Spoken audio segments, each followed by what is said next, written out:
ඔන්න පුතේ තවත් සුපිරි ගානක් තියෙනවා. මේ ගාන හදන්නේ කොහොමද කියලා දැන් බලමු.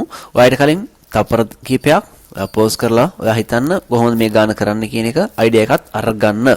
එහෙමත් ඔයාලට බැරිනොත් එහෙම මේ වීඩියෝ එක කන්ටිනියු කරලා බලන්න. රයිට්. එහෙනම් ගාන කියවනවා රූපය දක්වන PQRS යන වෘත්ත චතුරස්‍රයේකී දී ඇති දත්ත ඇසුරෙන් PQS අගය සොයන්න. හරි. ඊට කලින් කතන්දර දෙකක් මතක් කරන්න තියෙනවා. පළවෙනි එක. හරිද? මේ ගානට අදාළ ටික මතක් කරගෙන ඉමු. පළවෙනි එක තමයි පුතේ මේ වෘත්තයක් වගේ නැහැ කමන්නේ. මේ වෘත්තයක් ගත්තොත් එහෙම අපි දන්නවා මෙයා කේන්ද්‍රය කියලා ගමු අපි. ඕ. හරි. ඊට පස්සේ මම ගන්නවා කේන්ද්‍රික ඛණ්ඩයක්.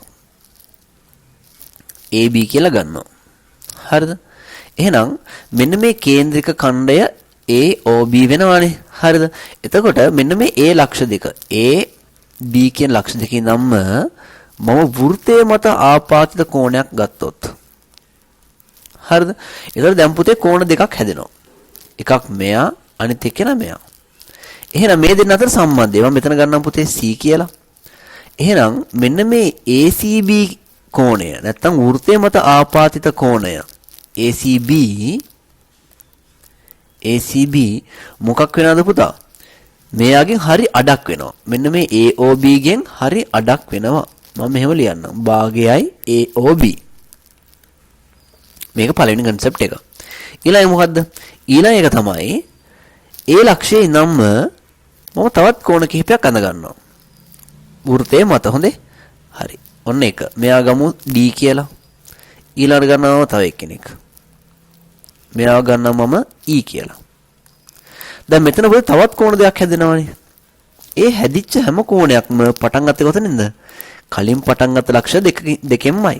එහෙනම් මේ තුන් දෙනාම මේ කෝණ තුනම ඉන්නේ එකම වෘත්ත ඛණ්ඩයේ. එහෙනම් එකම වෘත්ත ඛණ්ඩයේ කෝණ බලන්නකෝ මේ සමානයි. කොහොමද එන්නේ? මෙයාගේ දෙගුණය තමයි මෙතනත් ඉන්නේ.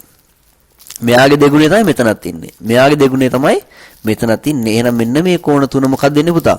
සමානයි. එහෙනම් මම කෙටියෙන් ලියන්නම්.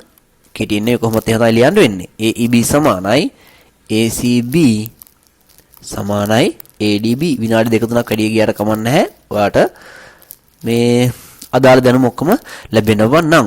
හරිද? මෙන්න මේ කොටස මතක තියාගන්න. මේ ගානට අවශ්‍ය වෙනවා. ඊළඟ එක නහවද? ඊළඟ එක තමයි පුතේ වෘත්ත චතුරස්‍ර. හරි? වෘත්තයක් මත ලක්ෂ 4ක් පිහිටනවා නම් ලක්ෂ 4ක් නෙමෙයි. චතුරස්‍රයේ ශීර්ෂ 4 පිහිටනවා නම් එයාට අපි කියන වෘත්ත චතුරස්‍රයක් කියලා. මම මෙහෙම ගන්නම් ඈ.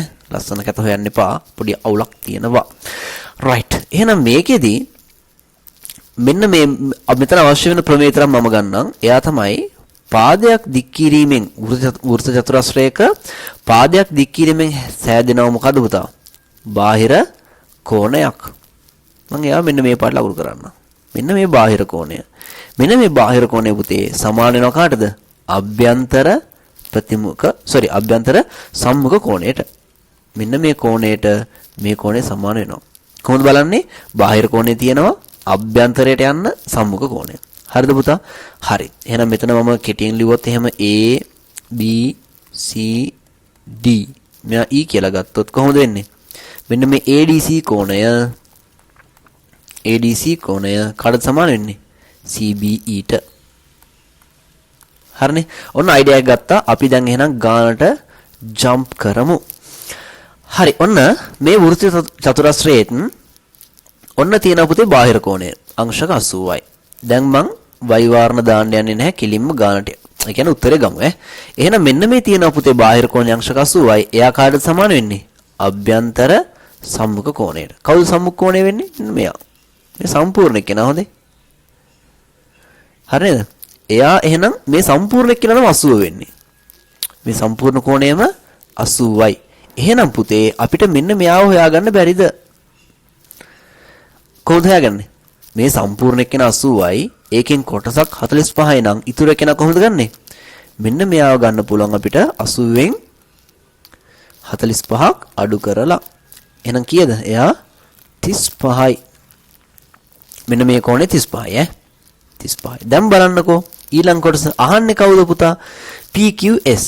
PQS අපි මෙයාව ඇඳගමු. PQS ඒ කියන්නේ මෙයා නේද අහන්නේ. හරි බලන්න පුතේ මෙන්න මේ P S කියන ලක්ෂ දෙකෙන් තමයි මෙන්න මේ වෘත්තය මත ආපාතිත කෝණය අන්න කියලා වුණා.